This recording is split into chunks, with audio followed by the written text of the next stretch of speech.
Joel, thanks for your time. How do you reflect on this? Quite an historic moment when King Charles and the Pope will pray together.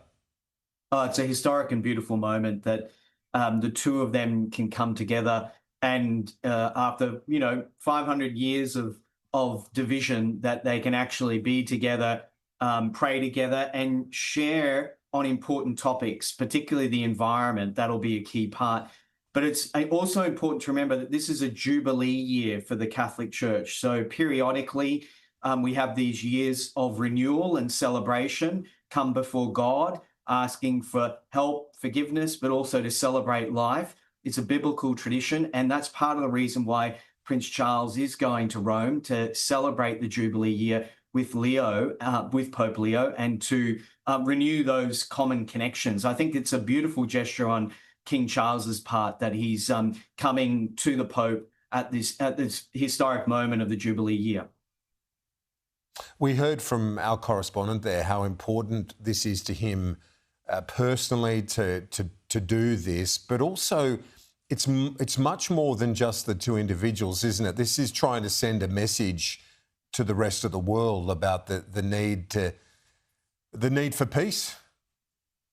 Definitely. The need for peace, the need for friendship, the need for unity to try to overcome divisions and polarisation. And, one of the great divisions of the last 500 years has clearly been the split of the Church of England and the English monarchy, which was so important to the Vatican and the Pope, always very supportive of the Pope. And that split was such a trauma to the Catholic Church and to Western Europe and to the globe at large as colonization was occurring. So for these two really leaders of these important churches, the two biggest churches in the world, for them to come together is such an important moment. It's a historic moment. And for them to pray together in public.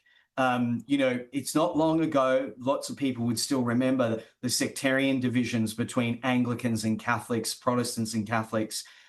People wouldn't be seen together in public, let alone pray together. So there's so much progress that's been made on the front of unity between churches. And this is a great sign that both King Charles and Pope Leo are really committed to it.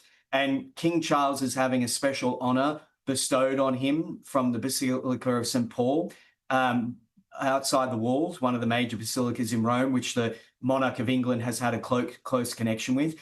Another important sign of trying to draw together the monarch of England and the Church of England closer with the Church of Rome. I think that these gestures are really very important historically for us to see.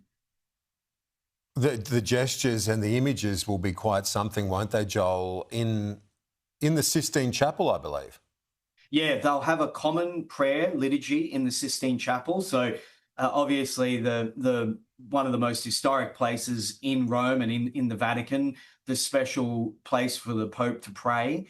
So it'll be an intimate liturgy where they'll pray together, particularly for the care of creation. And of course, this is an issue that's dear to the heart of both the King and Pope Leo.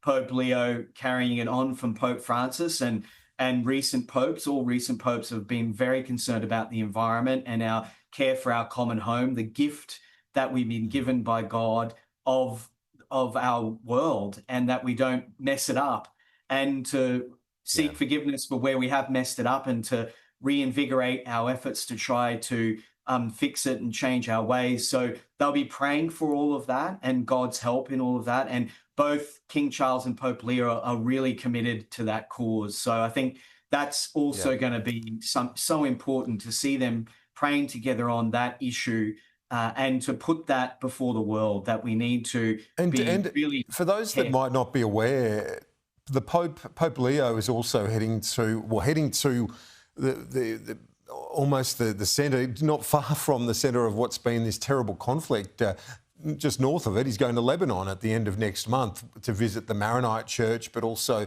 to be there in support of Lebanese people and solidarity for that region. So taking that message of peace and unity that we've been talking about almost to the epicentre of that terrible conflict of recent years.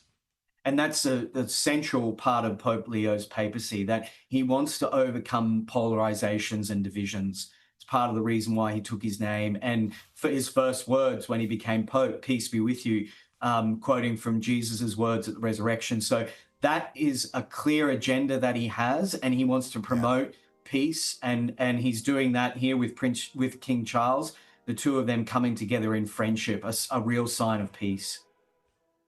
And great to see such a, I mean, Pope Francis, much loved around the world, but the energetic Leo, he's at it, and travelling around and taking his message too with him and that of the church. Good on you, Joel. Really good to see you and hear your insights into an historic occasion at the Vatican. Thanks, Joel. Thank you.